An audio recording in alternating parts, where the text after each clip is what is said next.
Good morning, everyone. Welcome to the June meeting of the MTA Corporate Governance Committee.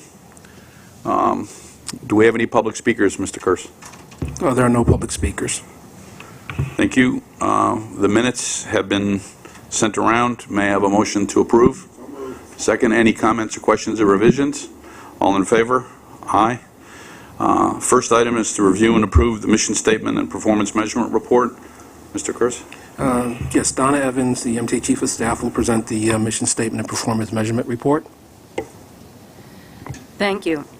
Section 1269F and Section 2824A of the Public Authorities Law require MTA annually to re-examine its mission statement, reassess its stakeholders and selected performance measurement indicators, and to submit a report based on the performance indicator results from the previous year. In your book, the report that's in your book compiles the MTA mission statement, the stakeholder assessment, the performance measurements from 2015. The operating agencies have each submitted within the report a summary that evaluates agency performance on the applicable indicators in the past year. It is recommended that the MTA Board approve the annexed report and authorize submission of the report to the Independent Authority's Budget Office. Are there any comments or questions? May I have a motion to approve? Second? All in favor? Aye. Lamont? Yes, next on the agenda is the revisions to the procurement guidelines. Jerry Page, MTA General Counsel, will make that presentation.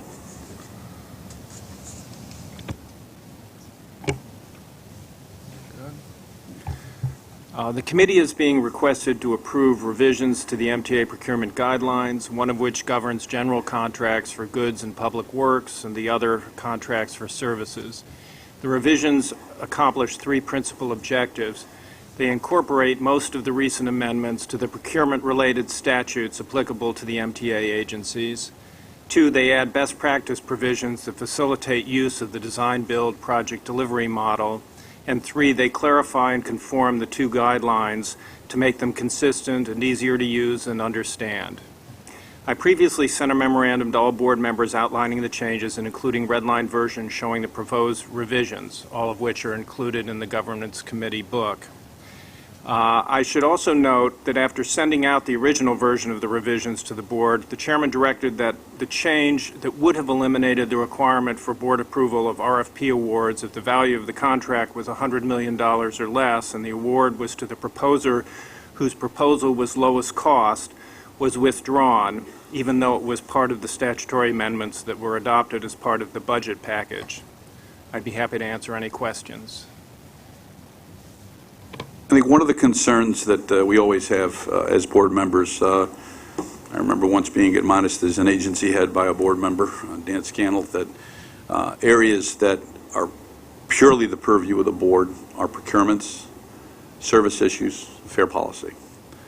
And he himself held those all sacrosanct in terms of the importance of the role the board plays. In looking at the procurement guidelines as we periodically update them, we're trying to make sure that we have a good balance of control to give the agencies guidelines with respect to under which to operate, but not violate that sacrosanct provision that the board has to exercise in approving procurements. Many of these here have to do with the issue of raising limits or thresholds with respect to non-approval that are consistent with earlier approvals and then cost escalated to today's dates. The one that Jerry did mention that I asked to be pulled is one in which we consider RFP procurements or negotiated procurements ones to be extremely important to the ability of I'm speaking now as the CEO of the MTA, for the agencies to do their jobs, do their work, and award contracts for very complicated procurements related to systems technology where we don't have the level of expertise, but it's more than just cost. The board has always considered that legislation to be important to it.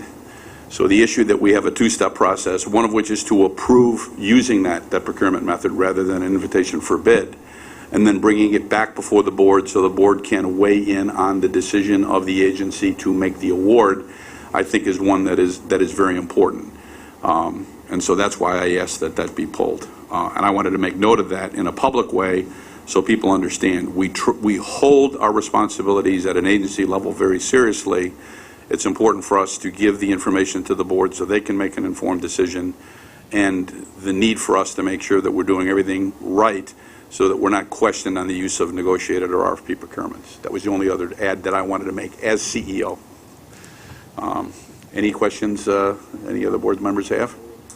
Motion to approve? Second? All in favor? Aye. We are also seeking the board's approval to make revisions to the Audit and Safety Committee charters. The Audit Committee charter is being revised to reflect best practices as outlined by the Institute of Internal Auditors.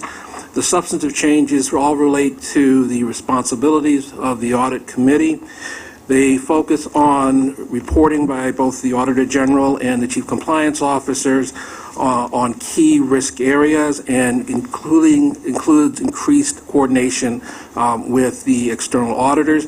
The Audit Committee charter was last revised in 2011, and many of these revisions reflect actual practice that is currently occurring within the Audit Committee.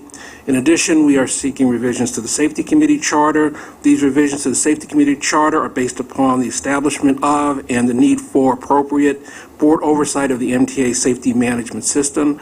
We recommend that the board approve the revisions as noted. May I have a motion to approve? Second, any comments or questions? All in favor? Aye. That concludes the business of the Corporate Governance Committee. May I have a motion to adjourn? Second, all in favor? Aye. The Audit Committee will convene at 9 a.m.